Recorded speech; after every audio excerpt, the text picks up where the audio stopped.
How's it going there, Pokemon fans? Pokemon Sun and Moon have left many questions unanswered, so we are left wondering how certain things started or took place.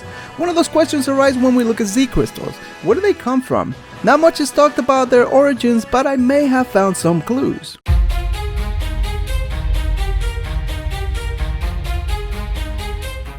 If we take a look back at Generation 6, Pokemon X and Y introduced the concept of Mega Evolutions. Much like in Sun and Moon, it was explained what it was required, a Keystone and a Megastone. But unlike Pokemon Sun and Moon, where they just show you what you need in a cool dance, you can find text evidence in Generation 6 that tells you the origins of Megastones. According to Professor Sycamore, Megastones are the result of evolutionary stones being irradiated by the power of the legendary Pokemon Xerneas or Yveltal. This time it gave us a sense of how Megastones are created and allow us to focus on when they started coming about. It was believed that Lucario was the first one to Mega Evolve, but in Auras we learned that Rayquaza accomplished Mega Evolution in a distant past. I really enjoy how the Pokemon lore connects new features to the events that took place previously in order to validate them as part of the main story. However, this is quite the opposite for Z-Moves and Z-Crystals. I really couldn't find much regarding their lore through my playthrough of Pokemon Sun. How old are they? Where do they come from? Who was using them first? There's just so many questions. And after doing my research, I propose a theory where Necrozma is the creator of the Z-Crystals. Allow me to explain. While there is no definite evidence when Z-Crystals came about, the fact that there are statues of the Guardians holding Z-Crystals and the older Kahunas also performing Z-moves, it gives the impression that Z-Crystals have been part of Alolan culture for quite some time.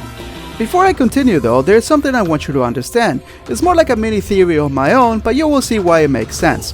Generation 6 introduced the concept of Infinity Energy, or the life energy of Pokemon. There's so many theories out there that I'm sure you have heard of it. My mini theory suggests that humans are also composed of this energy, and both Megastones and Z-Crystals use it to amplify their powers and pass them onto the Pokemon. So, in simple words, a trainer channels their energy to a Megastone, which amplifies its power, and since they are based on evolutionary stones, it induces Mega Evolution. The same trainer energy is channeled to a Z-Crystal of a particular Pokemon type, and you're able to perform a Z-move. The reason I say this makes sense is because a Z-Ring can also hold a Megastone, which means the trainer can do both, and the only thing that is changing is which stone they are using.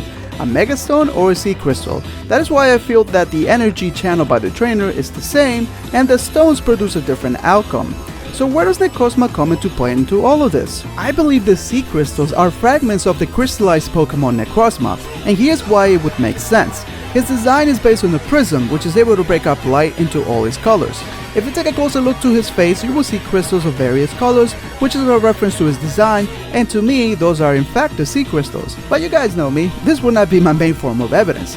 There's a new form of energy introduced to us in the new games, is the energy of the Ultra Wormholes. When a person comes in contact with it, it attaches to them and it attracts the Ultra Beast. People with this aura are known as Fallers. Annabelle and you, the main character, happen to be one of them. But why does this matter? Well, it is implied in the games that the Z-moves are in fact related to this new form of energy. Professor Kukui says the following, quote, "Hey there Obi, you doing good with your Z-powers? Burnett and I are looking into them and we think that they might have some connection to the energy that pours out of those Ultra Wormholes." End quote. If that is the case, then the way I see it, since almost everybody in Alola can perform a Z-move, then they're all Fallers and Z-moves are only 10 years old, since Lucas states that is when the Ultra Wormholes started appearing based on their failed mission and the appearance of Annabelle. Or the option that I believe makes more sense. Necrozma is the original Faller and has been in Alola since ancient times according to the Pokédex. People are able to use his crystals to unleash powerful moves without the need of being Fallers because the crystals themselves are infused with the energy of the Ultra Wormholes, since that is where Necrozma originated from, and thus help us understand why Z-moves have been part of Alolan culture for generations, since 10 Carrot Hill is most likely where Necrozma crashed many years in the past. But that is just my theory. What do you guys think? Maybe you guys came across evidence that can support or debunk it. Let us know in the comments below. Thank you so much for watching, and until next time, Pokemon fans.